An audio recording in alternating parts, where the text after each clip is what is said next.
तेरे चरण दिखाए भवतीरम, तेरे चरण दिखाए भवतीरम।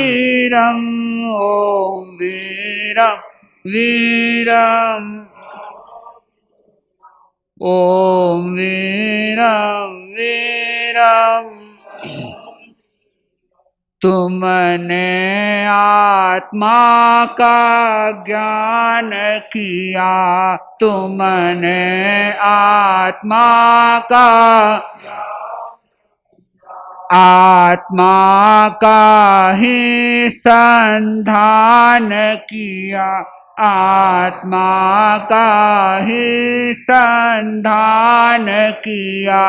टूटी कर्मों की जंजीरं, टूटी कर्मों की जंजीरं।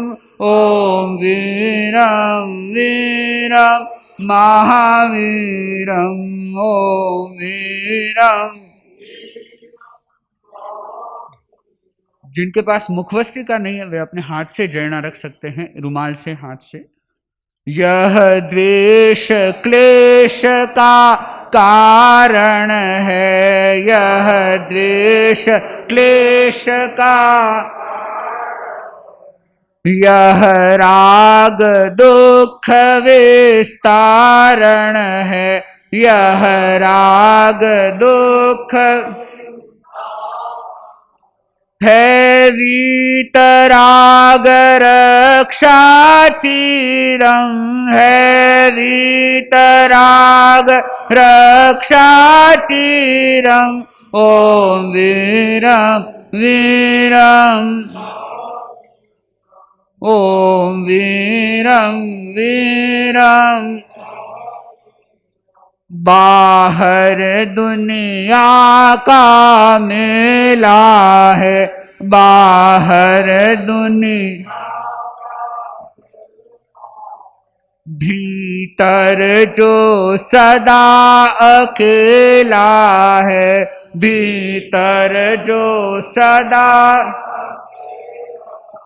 आत्मा की शरण हरे पीड़म, आत्मा की शरण हरे पीड़म।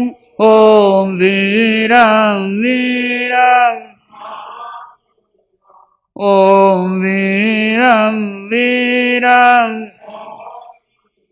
जन्मों के जो संस्कार बने, जन्मों के जो, आत्मा का शुद्ध स्वरूप हने, आत्मा का शोधन करना बन कर धीरम, शोधन करना बन कर धीरम। ओम वीरम, ओम वीरम वीरम। हर पल सबका मंगलमय हो, हर पल सबका, हर घर सात्विक सुख संचय हो, हर घर, मुख मुख पर मुखरित उद्गीरम, मुख मुख पर मुखरित उद्गीरम। ओम वीरम वीरम महावीरम, ओम वीरम वीरम। तेरे चरण दिखाए भवतीरम, तेरे चरण, ओम वीरम वीरम महावीरम, ओम वीरम वीरम महावीरम, ओम वीरम वीरम महावीरम। श्रवण भगवान महावीर का ये जयवंता शासन, और इस जयवंते शासन में साधना करने वाले साधु साध्वी श्रावक श्राविकाएं निश्चित रूप से अपने जीवन को धन्य बनाते हैं।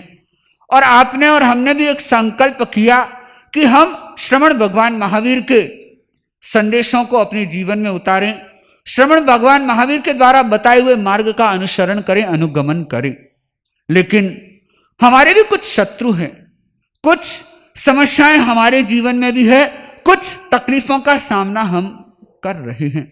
और उन तकलीफों में किस किस प्रकार की तकलीफें, किस किस प्रकार के अवरोध, किस किस प्रकार की गलतियों का सामना हम करते हैं।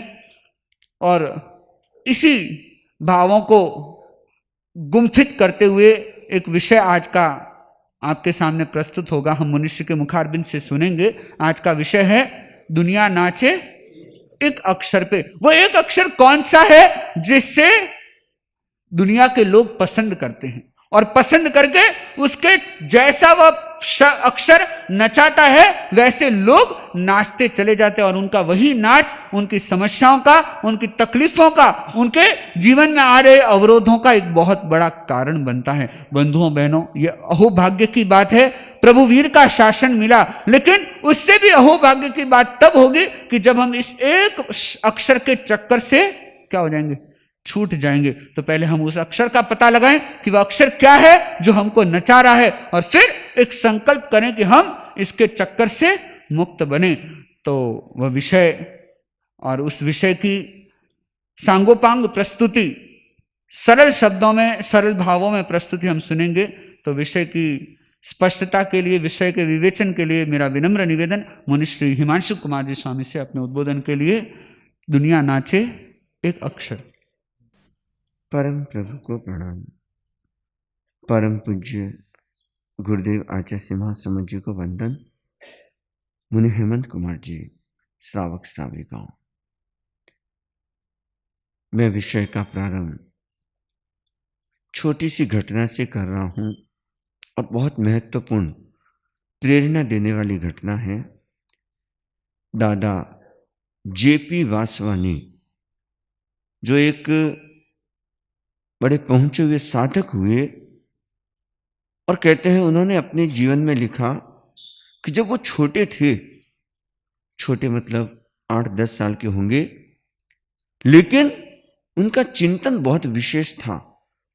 और कई बार होता है कि व्यक्ति अपने पूर्व जन्म के ऐसे संस्कारों को लेकर के आता है कि छोटे बालक के विचार भी अपने आप में बहुत विशेष होते हैं, और कई बार बूढ़े हो जाने के बाद में भी उनके विचार एकदम फूहड़ कह दो या ऐसे कह दो कि एकदम छोटे स्तर के होते हैं।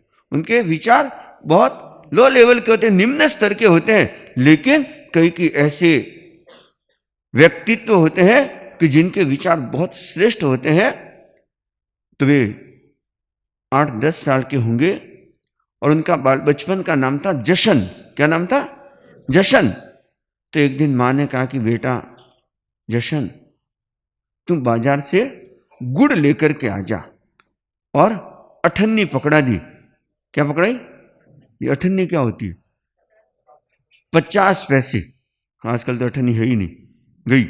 1 रुपया भी शायद नहीं होगा, है? चल रहा है? चलो 1 रुपया चल रहा है, अच्छी बात है।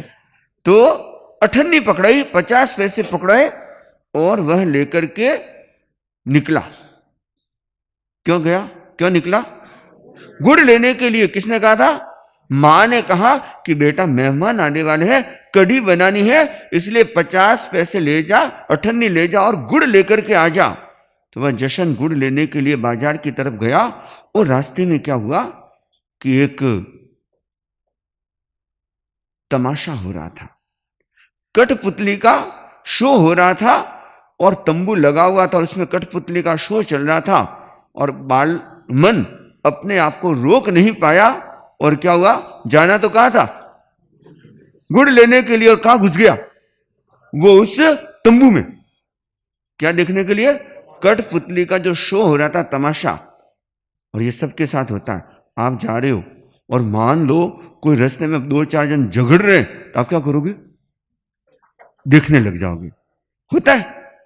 या कोई ऐसी चीजें मान लो कि कोई ऐसे आजकल ऐसे भी कई तमाशे दिखाते, जैसे कि ना मान लो छोटे छोटे बच्चे होते हैं। हम मुंबई में विचरण कर रहे थे तो वहां पे देखा, पूना में, तो वहां पे देखा कि रस्सी पर छोटे छोटे बच्चे, वो एकदम कितने कॉन्सेंट्रेशन से और इतना उनका अभ्यास सदा हुआ होता है, उस रस्सी पे वो चल रहे हैं और डमरू बजा रहे हैं, कुछ भी बजा रहे हैं, अलग अलग तरह के करतब दिखा रहे हैं। तो ऐसे ही उस दृश्य को देख करके कठपुतली का शो देखने के लिए जशन कहां घुस गया, उस तंबू में घुसा और देखने लगा, और 2 घंटे वो शो चला। कितने घंटे? 2 घंटे। और उसके बाद में जब शो पूरा हो गया तो फिर कहां जाएगा? वापस जैसे बाहर निकला, अरे मैं तो किस लिए आया था? मेरे को मां ने एक काम दिया था। क्या काम दिया था? कि मेरे को गुड़ लेके आना है, और मैं कहां अटक गया। और यह विचार आते हुए उनके मन में एक अद्भुत प्रेरणा पैदा हुई, एक अद्भुत चिंतन पैदा हुआ। और वो चिंतन क्या आया कि देखो हमारा जन्म किस लिए हुआ है। उनका अपना चिंतन कि प्रभु ने मेरे को इस धरती पर क्यों भेजा, कुछ विशेष करने के लिए, लेकिन मैं इस संसार की माया में इस कदर उलझ गया कि मेरा जो लक्ष्य था वो तो मैं भूल ही गया। मां ने मेरे को किस लिए भेजा था? गुड़ लाने के लिए, लेकिन बीच में इस तमाशे में मैं ऐसा खो गया कि वह मेरा लक्ष्य तो छूट ही गया, मैं भूल ही गया। तो ऐसा ही उन्होंने चिंतन किया कि मेरे साथ में भी यही हुआ कि मैं इस धरती पर मेरा जन्म क्यों हुआ, कि कुछ विशेष करने के लिए, लेकिन मैं इस संसार की माया जाल में, इस संसार की अविद्या में, इस संसार के मोह में इस कदर उलझ गया कि मैं स्वयं को भूल गया, मैं स्वयं के लक्ष्य को भी भूल गया। और अध्यात्मवाद इसी माया को क्या कहता है? नर्तकी। क्या बोलता है? नर्तकी क्या करती है? नाच दिखाती है। नर्तकी का काम क्या होता है? डांसर बोल दो, आज की लैंग्वेज में क्या बोलते हैं? डांसर। जो क्या करती है? नाच दिखाती है। तो ये नर्तकी क्या करती है? माया जो है, मोह कह दो, माया कह दो, अविद्या कह दो, इसको अलग अलग नाम से अध्यात्मवादियों ने इसको अलग अलग नाम से पुकारा। तो माया को क्या बोला गया? नर्तकी। जैसे नर्तकी नाच दिखाती है, ऐसे ये अपने माया भी क्या है? ऐसे ऐसे कर्तव्य दिखाती है कि हर व्यक्ति इसमें उलझता जाता है। संसारी तो उलझता ही है, लेकिन साधु भी उसमें उलझ जाता है। संसारी इस मोह माया में इस कदर फंसता है कि जिससे निकलना बहुत मुश्किल होता है। और साधु भी नाम, यश, कीर्ति में फंस जाता है, तो वो भी इसमें फंसता है और वो भी चक्कर काटता है। हालांकि सब साधु वैसे भी नहीं होते, परंतु जो गृहस्थ है और सन्यासी है, दोनों नाच रहे हैं। सन्यासी भी नाच रहा है और गृहस्थ भी नाच रहा है, लेकिन दोनों के नाचने में एक बहुत बड़ा फर्क है। क्या फर्क है? बड़ा सुंदर कहा गया कि सन्यासी और गृहस्थ में सिर्फ इतना ही फर्क है, सन्यासी और गृहस्थ में सिर्फ इतना ही फर्क है कि गृहस्थ दौड़ता है दिन रात 99 के चक्कर में। गृहस्थ दौड़ता है दिन रात 99 के चक्कर में, और सन्यासी दौड़ता है 1 के चक्कर में। गृहस्थ दौड़ता है 99 के चक्कर में और सन्यासी दौड़ता है 1 के चक्कर में। गृहस्थ 99 को पाकर भी रीता, रीता मतलब खाली, गृहस्थ 99 को पाकर के भी रीता, और सन्यासी 1 को पाकर के भी जीता। सन्यासी सिर्फ 1 के पीछे भागता है और गृहस्थ 99 के चक्कर में भागता है। और जितना भागता है और उसका अंत परिणाम क्या आता है? 0। अब 0 आता है कि 1 आता है कि 100 आता है, वह तो जब जिंदगी संपन्न होती तब पता चलता है। परंतु आज हम जिस विषय पे बातचीत करने के लिए जा रहे हैं, और वो विषय क्या है? दुनिया नाचे एक अक्षर पर। वह एक अक्षर ऐसा है जो पूरी दुनिया को नचा रहा है। और वो एक अक्षर कौन सा है? किसी को पता हो तो बता सकते हैं। अगर हाथ खड़ा करें एक बार कि एक अक्षर कौन सा है? 1 मिनट। 1 2 3। अच्छा निर्मल जी, मैं। अच्छा निर्मल जी कह रहे हैं मैं, ये एक अक्षर है। यह शब्द भी है और एक अक्षर की ये कह रहे कि भाई मैं है जो किसको, सबको नचा रहा है, लेकिन सबको नचा रहा है ये। अच्छा, और कौन बोल रहे? हाँ, प, अशोक जी है ना नाम, अशोक जी कह रहे हैं प, और मैं। अच्छा, और बहना में कोई मैं ही है? सब मैं ही है। स क्या है? स क्या है? आप देखना, अशोक जी ने बताया ना, प। ये एक अक्षर ऐसा है जिस पर ये पूरी दुनिया नाच रही है, जिसके लिए इतनी भागम भाग कर रहे हैं, जिसके लिए इतनी दौड़ा दौड़ी कर रहे हैं, जिसके लिए इतनी माथाफोड़ी कर रहे हैं। जो एक दिन बताया था ना 3D, हेमंत ने एक दिन प्रवचन का विषय रखा था 3D, हाथा जोड़ी, माथा फोड़ी और भागा दौड़ी। ये सारी किस लिए करो? सिर्फ इस एक अक्षर के पीछे, इस एक अक्षर को पाने के लिए ये इतनी सब कुछ दुनिया, जो पूरी की पूरी दुनिया भाग रही है, वो सिर्फ इस एक अक्षर के लिए भाग रही है। और वो एक अक्षर से क्या मायना निकलता है कि ये जो प शब्द है ये अपने आप में सबको बहुत प्रिय है, और जिंदगी भर व्यक्ति इस प के पीछे भागता है, और मिलता है वो भी प, और नहीं मिलता है वो भी प। क्या जो मिलता है वो भी क्या मिलता है? एक ही अक्षर मिलेगा आपको जिंदगी भर, इस एक अक्षर के पीछे भागोगे, और जो मिलेगा वो भी प ही मिलेगा, और जो नहीं मिलेगा वो भी प ही मिलेगा। गृहस्थ को भी प ही मिलेगा और साधु को भी प ही मिलना है, सबको प ही मिलना है। तो ये प क्या भला है? प का मतलब सबसे पहले आदमी किस लिए भागादौड़ करता है? प मतलब होता है परिवार। प मतलब क्या होता है? परिवार। अब देखना, जब परिवार की शुरुआत होती है, जन्मते ही पिता एक संबंध बनाता है, पिता के साथ में एक संबंध बनता है, माता भी साथ में होती है, लेकिन खास करके पिता के साथ में एक संबंध होता है। और उसके बाद में फिर जैसे जैसे वह आगे बढ़ता है तो संबंध क्या बनता है? पाणी ग्रहण। पाणी ग्रहण मतलब क्या होता है? शादी। पाणी ग्रहण के बाद में फिर क्या होता है? पति पत्नी का एक संबंध हो गया, वह है ना। और पति पत्नी के संबंध के बाद में क्या होता है? पुत्र पुत्री, ये भी प। और पुत्र पुत्री के बाद में क्या होता है? पोता पोती, ये भी प। पूरा का पूरा परिवार देख लो आप। और आप इसके लिए बोलो, दुनिया भाग रही है कि नहीं भाग रही है? दुनिया नाच रही है कि नहीं नाच रही है? दुनिया सब कुछ कर रही है कि नहीं कर रही है? सिर्फ इस प के पीछे। तो पहला प कौन सा है? परिवार का प, जिसके पीछे यह दुनिया बेधड़क दौड़ती जा रही है। और फिर उसके बाद दूसरा प आता है, वो है दूसरा प आता है, पढ़ाई कह दो और पेट कह दो।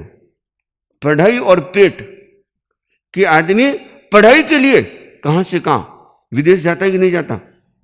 किस लिए? पढ़ाई के लिए। यहां पे पढ़ाई नहीं हो सकती ना, मोरे टब्बर ने मैं विदेश में पढ़ा हूं, मेरे को तो विदेश में पढ़ना है। क्यों भाई? बस यही नाच कि पढ़ाई करके बड़ा आदमी बनना है, कुछ भी करना है, तो वो पढ़ाई के लिए भागता है। और तीसरा होता है पेट। पेट में अगर ये पेट नहीं होता तो क्या होता बोलो? अगर ये पेट नहीं होता तो उबली आते, शांति से बैठे थे, कहां जरूरत थी इतना करने की। लेकिन इस पेट के लिए आदमी कहां कहां जाता है। पेट क्या नहीं करवाता कि पेट के लिए ये जो 4 इंच का गड्ढा होता है, ये 4 इंच के गड्ढे को भरने के लिए आदमी न जाने क्या क्या करता है। कि पेट के लिए आदमी अपना ईमान बेच देता है, पेट के लिए आदमी अपना ईमान बेच देता है, और पेट के लिए अपनी संतान भी बेच देता है, सिर्फ इस 4 अंगुल के गड्ढे को भरने के लिए। सिर्फ इस 4 अंगुल के गड्ढे को भरने के लिए। और तो क्या, वह अपना भगवान भी बेच देता है। और तो क्या, वह अपना भगवान भी बेच देता है। इस पेट को पालने के लिए आदमी न जाने कितनी कितनी भागम भाग करता है। कितनी? दौड़ा दौड़ी करता है, कितनी माथाफोड़ी करता है और क्या नहीं करता, ये सोचना। तो यह भी एक प है जिसके लिए ये दुनिया नाच रही है। और इसके बाद में जब पेट का मामला पूरा हो जाता है तो फिर क्या आता है? पैसा। और ज्यादा वह पैसा इकट्ठा करने की सोचता है, और ज्यादा वह परिग्रह इकट्ठा करने की सोचता है। और परिग्रह का मतलब क्या था? कोई अगर आपको पूछ ले तो क्या बताओगे? परिग्रह है इकट्ठा करना ना। परिग्रह का मतलब आसक्ति, आवश्यकता से अधिक इकट्ठा करना, मूर्छा। परिग्रह शब्द को परिग्रह, परि मतलब होता है चारों ओर से, ग्रह मतलब होता है जो जकड़ के पकड़ के रखता है, उसको क्या बोलते हैं? परिग्रह। कि जो चारों ओर से जकड़ करके रखता है, छूटने नहीं देता, उसको क्या बोलते हैं? परिग्रह। और जो न शांति से सोने देता है, न शांति से खाने देता है, न शांति से रहने देता है, न शांति से जीने देता है, वो क्या कहलाता है? वो कहलाता है परिग्रह। और देखो, जब व्यक्ति परिग्रह के पीछे दौड़ता है तो देखो ये आपके साथ होगा, न शांति से सो पाओगे। जब आप परिग्रह के पीछे भागे, पैसे के पीछे ही भागे, तो क्या हुआ? सुख सुकून चैन गया कि रहा? गया। न शांति से सो पाते हो, न शांति से खा पाते हो। खाने के लिए भी आपके पास सही टाइम नहीं होता कि टाइम पे आकर के खाना तो खा लो। श्रीमती इंतजार करते तो करती रहे, हाँ टाइम देते, अरे 2 बजे टाइम हो गया, 2:30 बजे आ जाते हैं, अरे देखो अब तो आ जाओ, बस थोड़ी देर में आ रहा हूं। वो बेचारी इंतजार करती करती रह जाते, घंटा निकल जाता, 2 घंटे निकल जाते हैं। होता है कि नहीं होता भाई ना? हाँ, वह महाराज हो तो वही जे। क्यों? कि यह परिग्रह का चमत्कार कह दो, परिग्रह का प्रभाव ऐसा होता है कि व्यक्ति को वह न शांति से सोने देता है, न शांति से खाने देता है, न शांति से जीने देता है, न शांति से रहने देता है। क्योंकि परिग्रह ऐसा है जो आदमी को, इस दुनिया को क्या कर रहा है? नचा रहा है। पहले पुराने संत एक बड़ा सुंदर गीत गाया करते थे, जो परिग्रह से संबंधित कह दो, पैसे से संबंधित कह दो, और ये पैसा क्या क्या नहीं करवाता। बड़ा सुंदर एक प्रेरणा देने वाला गीत गाया करते थे। दुनिया पैसे रे पुजारी, पूजा करती नर और नारी, जग में पाप कमावे भारी, माया पैसे रे हो माया पैसे रे हो माया पैसे रे। पैसा बिन माता मुख मोड़े, पिता देख कर्म ने फोड़े, घर में झगड़ो टंटो होवे, माया पैसे रे हो माया पैसे रे। कैसो माँ बापों ने प्यारो, नहीं तो लागे बेटो खारो, उड़ने कर दे घर शून्यारो, माया पैसे रे हो माया पैसे रे। पैसो बुढ़ों ने परणावे। आज होता है कि जिनके पास खूब पैसा है ना, 60-60 साल के बुढ़े भी वापस शादी हो जाती है, 70-70 साल की भी हो जाती है, एक मरते तो दूसरे ले आते। ये हो रहा है। पैसो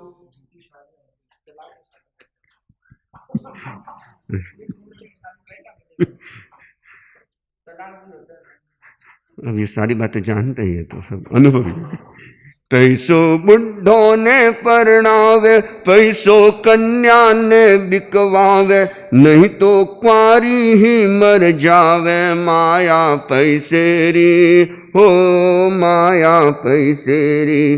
पैसा पास में पत्नी प्यारी, नहीं तो ताना देवे न्यारी। और ये होता है, पैसा है तब तक तो हाँ सब है, और नहीं तो कट्ठे यार फंसी हूं, कट्ठे कुआं में फेंकी है। हाँ, और कई की बात तो बड़ी विचित्र स्थिति होती है। सूरत की बात है कि एक परिवार, मारवाड़ का परिवार सूरत रहने के लिए आया, और ऐसी स्थिति हुई कि वह युवक युवती दोनों वहां पर रह रहे थे, उसके माँ बाप तो गांव में ही रहते थे, और वह वहां पर आया तो ऐसी स्थिति हो गई कि उस युवक का बिजनेस नहीं चला। अब बिजनेस नहीं चलेगा, व्यापार नहीं चलेगा तो पैसा आएगा कहाँ से? और पैसा नहीं आएगा तो रहोगे कैसे? अब किराया चुकाना, घर मकान तो है नहीं, किराया चुकाना, बाकी खर्चे इतने सब कुछ, तो पैसा के बिना करोगे क्या? तो अब उस युवक को उसके माँ बाप ने सुझाव दिया कि देख बेटा, अपनी ऐसी स्थिति है, चल देख, हो सकता है मैं कुछ महीने तो भेज दूं पैसा, लेकिन ये इसका समाधान नहीं है, तो एक काम कर, तो वापस अपने गांव ही आ जा। तो उसने अपने पत्नी से बात की कि देखो ऐसी स्थिति है, तो इसलिए पिताजी का ऐसा चिंतन है, तो हम वापस चले। कि ना, मैं तो नहीं जाऊं, मैं तो सूरत में ही रहूंगी। तो कहा, कह रहे सूरत में रह तो जाओगे, लेकिन खाओगे क्या? कि नहीं, कुछ भी हो जाए मैं सूरत नहीं छोड़ूंगी। और बात यहां तक बढ़ गई कि अगर सूरत छोड़ के जाते हो तो मुझे डिवोर्स दे दो, तलाक दे दो, और हो गया। अब ताज्जुब करोगे, वह तलाक भी हो गया। क्या चीज के लिए हुआ? बस। तो पैसा नहीं होता तो यह हालत होती है। तो बड़ा सुंदर कहा गया कि पैसा पास में पत्नी प्यारी, नहीं तो ताना देवे न्यारी, के वे पियर में सुख भारी, माया पैसेरी हो माया पैसेरी। पैसों परदेशा ले जावे, नहीं तो गलियां गोता खावे, उनने पागल के बतलावे, माया पैसेरी हो माया पैसेरी। पैसों 56 भोग लगावे, नहीं तो भूखो ही सो जावे, उनने कोई नहीं जगावे, माया पैसेरी हो माया पैसेरी। तो ये एक बड़ा सत्य प्रकट किया गया, सच्चाई प्रकट की गई कि किस तरह से हमारे दिल और दिमाग में कह दो पैसा घुसकर, जिसके प्रभाव के कारण से व्यक्ति अपने संबंधों को भी तोड़ देता है, और यहां तक वह कितने कितने पाप कर्म भी करने लग जाता है। तो यह चौथा प कौन सा है? पैसा, जो दुनिया को नचा रहा है। और फिर 5वां प आता है प्रशंसा और प्रदर्शन। 5वां प कौन सा है? प्रशंसा कह दो, प्रदर्शन कह दो, एक ही बात है कि व्यक्ति फिर किसके लिए भागता है? जब पैसा हो गया तब क्या चाहिए उसके पास में? प्रशंसा के मारो नोम है, लोग मन्ने जोड़े। और इसीलिए वो क्या करता है? ऐसे कुछ करेगा जिससे कि उसकी प्रशंसा बढ़ती रहे। और क्या करेगा? प्रदर्शन भी करेगा, दिखावा भी करेगा जहां जरूरत होगी। या ऐसे कह दो कि जब कोई फंक्शन या कुछ भी करना है तो इस तरह से करेगा कि लोग ज्यादा से ज्यादा उसको जाने। तो फिर वह पैसा क्या करवाता है? प्रदर्शन भी करवाता है, प्रशंसा के लिए भी उसको मजबूर कर देता है। तो फिर वह प्रशंसा और प्रदर्शन में उलझ जाता है। और इसके बाद फिर क्या होता है?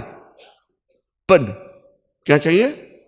अब चाहिए कि मेरे पास में कोई बड़ा पद होना चाहिए, मोटा पद होना चाहिए। इसलिए देखना फिर कहां भागते हैं को इस संस्था का ये अध्यक्ष बन गया, कि ये ऐसे बन गए वैसे बन गए, फिर वो पद के पीछे भागते हैं। और पद के पीछे भागने का मतलब क्या हुआ? कि हाँ मेरे पास में कुछ है। और वह एक तरह से इस तरह से अहंकार से ग्रस्त हो जाते हैं कि वह पद फिर छूटता नहीं है। कुर्सी नहीं छूटती जल्दी से, कुर्सी तो इस तरह से चिपका रहता है, बस वो कुर्सी फिर उसको छोड़ती है, वो कुर्सी को नहीं छोड़ता। तो व्यक्ति फिर पद के पीछे भागता है। तो ये प, और इस सबको पाने के लिए व्यक्ति क्या करता है? पाप। क्या करता है? फिर प आ गया। इन सबको पाने के लिए पद, पैसा, प्रतिष्ठा, परिवार, इन सबको पाने के लिए व्यक्ति क्या करता है? पाप करता है। और फिर क्या होता है? प से पतन होता है। क्या होता है? प से पतन। क्योंकि जब व्यक्ति पाप कर्म करेगा इन सबको पाने के लिए, तो फिर क्या होगा? वह पतन की ओर ले जाएगा। और फिर जो अंत में बचता है वो क्या बचता है? वह भी प। वह कौन सा? पश्चाताप, पछतावा। ले मेरी तो जिंदगी पूरी हो गई और मेरे क्या क्या। इतना सब कुछ करने के बाद में भी आदमी के पास में क्या बचा? प, पछतावा, पश्चाताप। और ऐसे कह दो कि ये सारा कौन करवाता है? यह जो प है ये सारा नाच नचाता है। और ऐसे हम कह सकते हैं कि जो संसार की माया, संसार की अविद्या, यह व्यक्ति को इस तरह से भ्रमित कर देती है। और जिसको नर्तकी कहा गया, क्या कहा गया? नर्तकी। तो फिर प्रश्न उठा, इस मायावी, इस अविद्यावान दुनिया में रहते हुए हम ऐसा क्या करें जिससे हम इससे ऊपर उठ जाएं? तो कहा कि सीधा सा एक काम करो, नर्तकी को उल्टा कर दो। क्या करना? नर्तकी को उल्टा कर दो। नर्तकी उल्टा करोगे तो क्या हो जाएगा? की त न, कीर्तन। क्या करना है? अगर नर्तकी को उल्टा कर दिया तो क्या बन गया? कीर्तन बन गया। तो अध्यात्मवादी महापुरुषों ने एक समाधान भी दे दिया, ये नर्तकी सबको नचाती है, लेकिन अगर इसको उल्टा कर दिया तो इस नर्तकी का प्रभाव भी हमारे जीवन पर नहीं होगा। और वो क्या करना है हमें? कीर्तन। कीर्तन का मतलब क्या हो गया? फिर प पे आना पड़ेगा अपने को। और वह प क्या है कि जब आप ये इन प के पीछे भागोगे तो पतन होना निश्चित है। इन प के पीछे भागोगे तो अंतिम समय में आपके पास में क्या बचेगा? सिर्फ और सिर्फ पश्चाताप, पछतावा रहेगा। लेकिन एक प ऐसा है जिसके पीछे अगर भाग गए तो क्या होगा? तो बहुत कुछ हो जाएगा। और वह प कौन सा है कि एक ऐसे प के पीछे पड़ो जिससे हमारा कल्याण होना है, जिससे हमारा उद्धार होना है। और ये जो नाच नचाती है वह नाच नचाना भी बंद हो जाएगा। और वह प है परमात्मा कह दो, पवित्रता कह दो, प्रभु प्रेम कह दो, और क्या कहोगे? परम सत्य कह दो, परम सुख कह दो। अगर आपने इस प को पकड़ लिया तो समझ लेना कि यह प हमारा कुछ नहीं बिगाड़ पाएगा। तो हमें उस परम सत्य, पवित्रता को या प्रभु भक्ति, प्रभु प्रेम को हमें अपने भीतर प्रकट करना। इसलिए भक्ति का इतना महत्व माना जाता है कि जब व्यक्ति भक्ति में डूब जाता है, जब व्यक्ति भक्ति में खो जाता है, तो देखना यह जो माया रूपी जो नर्तकी है यह असर नहीं करती। इसलिए भक्तिवाद चला कि व्यक्ति भक्तिवाद में डूब करके इस माया से अपने आप को बचा सकता है, इस नर्तकी के प्रभाव से अपने आप को बचा सकता है। तो हमें क्या करना है? इस एक प को पकड़ना है। और यह प है हमारा पवित्रता का, कि मैं अपने आप को पवित्र रखूं, मैं अपने आप को उस प्रभु प्रेम के साथ में जोड़ दूं। परंतु यह माया का प्रभाव इतना खतरनाक होता है और व्यक्ति क्या करता है? माया की जंजीर ना तोड़ी, प्रभु से नाता तोड़ दिया। माया की जंजीर ना तोड़ी, प्रभु से नाता तोड़ दिया। माया के चंगुल में फंस कर प्रभु गुण गाना छोड़ दिया। माया की जंजीर ना तोड़ी, प्रभु से नाता तोड़ दिया। तो हमें प्रभु से नाता नहीं तोड़ना है, हमें क्या करना? प्रभु से नाता जोड़ना है। हम अपने जीवन में रहेंगे इसी संसार में और इसी दुनिया में हमको रहना है, लेकिन इस दुनिया में रहते हुए भी हमें कौन से प को पकड़ना है? हालांकि ये जो मैंने प बताए इनके बिना काम नहीं चलेगा, यह भी जरूरी होगा। लेकिन इस प में हमको इस कदर नहीं उलझना है कि हम उस बड़े प को भूल जाएं। और बड़ा प कौन सा है? परम सत्य कह दो, परम सुख कह दो, परमात्मा कह दो, परम प्रभु कह दो, या परम प्रेम कह दो, जो कुछ भी हम कह सकते हैं। लेकिन इस प को नहीं भूलना है। और हमारे जीवन का सिर्फ और सिर्फ यह एक ही लक्ष्य रहेगा कि मुझे उस परम सत्य को पाना है, मुझे इस परम प्रभु से जुड़ के रहना है, मुझे उस परम वीतराग प्रभु से अपने तार को जोड़ करके रखना है। और अगर आपने इतना कर लिया और यह लक्ष्य अपने जीवन का बना लिया, और कहते हैं कि यही लक्ष्य दादा जेपी वासवानी जशन ने बनाया और उन्होंने अपने जीवन को ऐसा मोड़ दिया और उन्होंने अपने जीवन को साधना में झोंक दिया। और वो कितने महान साधक बन गए तो हम भी जब अपने लक्ष्य पर फोकस कर लेते हैं, और लक्ष्य भी हमारा कैसा होना चाहिए कि सिर्फ और सिर्फ नजर हमारी उसी पर गड़ी रहे। रानी जो घुड़सवारी में बहुत तेज थी और उस राज्य में हर साल घुड़सवारी होती थी और हर बार कौन जीतती थी?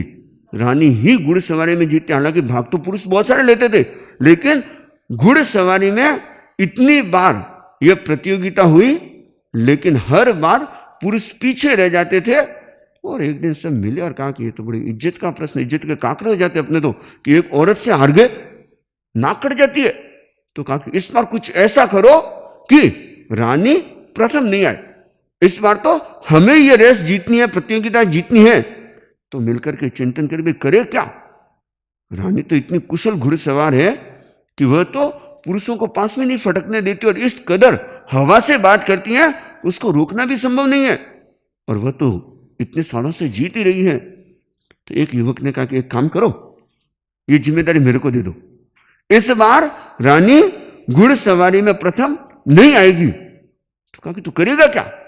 उसकी चिंता छोड़ दो, ये गारंटी है इस बार रानी घुड़सवारी प्रतियोगिता में प्रथम नहीं आएगी। तो ठीक है, अब सब इकट्ठे हुए, प्रतियोगिता की तैयारी, समय हुआ और प्रतियोगिता प्रारंभ। कौन सी प्रतियोगिता? घुड़सवार। अब दौड़ प्रारंभ हुई और रानी हवा से बात करने लगी, और इतने में क्या हुआ, उसकी घोड़े की गति, उसने घोड़े की गति को धीमा किया और उतरी, और क्या किया, रास्ते में देखा एक सोने का आभूषण पड़ा था, उसको उठाया, फिर बैठी, फिर दौड़ लगाई, वो घोड़ा हवा में बात करने लगा। इतने में क्या हुआ, फिर वो घोड़ा रुक गया, उसने घोड़े को रोका, फिर उतरी और एक फिर सोने की ईंट मिली, उसको लिया। ऐसे करते करते 2, 4, 5 जगह ऐसा हुआ, और इतने में क्या हुआ, जो पुरुष घुड़सवार थे वो आगे निकल गए। क्यों भाई? रानी अपने लक्ष्य से भटक गई और वो माया में उलझ के रह गई। हमारे साथ में भी यही हो रहा है कि हम भी कहां उलझ गए? इसी माया में उलझ गए, इसी पग के चक्कर में उलझ गए, और इस पग के चक्कर ने हमको बहुत चक्कर कटवाए हैं, बहुत नचाया ये पग। लेकिन अब हमको ऐसे पग को पकड़ना है जो हमें इस चक्कर से निकाल दे, इससे बाहर निकाल दे। और वह जो बड़ा प है, वह जो महत्वपूर्ण प है, वह है प्रभु भक्ति का, वह है परम साधना का, वह है परम सत्य को पाने का। और हम इसी लक्ष्य को सामने रख करके चलने की कोशिश करें। और अगर आपने यह लक्ष्य बना लिया तो जो प पूरी दुनिया को नचा रहा है, वह प हमारे पर असर नहीं करेगा, उसका प्रभाव हमारे जीवन पर नहीं होगा, उसका सीधा असर हमारे पर होगा ही नहीं। तो हमें यह कोशिश करनी है कि हम बड़े प को पाने की कोशिश करें, बड़े प के पीछे अपने जीवन को झोंक दे। और अगर बड़े प के पीछे अपने जीवन को झोंक दिया तो क्या होगा, हमको क्या मिल जाएगा? परमात्मा भी मिल जाएगा, परम प्रभु भी मिल जाएगा, परम सत्य भी मिल जाएगा, हमें सब कुछ मिल जाएगा। और नहीं तो इस छोटे प को पाकर के क्या मिलेगा? बस अंतिम समय में सिर्फ एक ही शब्द याद रहेगा, अल्लाह खाली आया न खाली गए। बस ये सिर्फ और सिर्फ हमारे भीतर ये पश्चाताप रह जाता है। तो बंधुओं, हमें अपनी जिंदगी में पश्चाताप नहीं करना पड़े, ऐसे अपने जीवन को बनाने की कोशिश करना।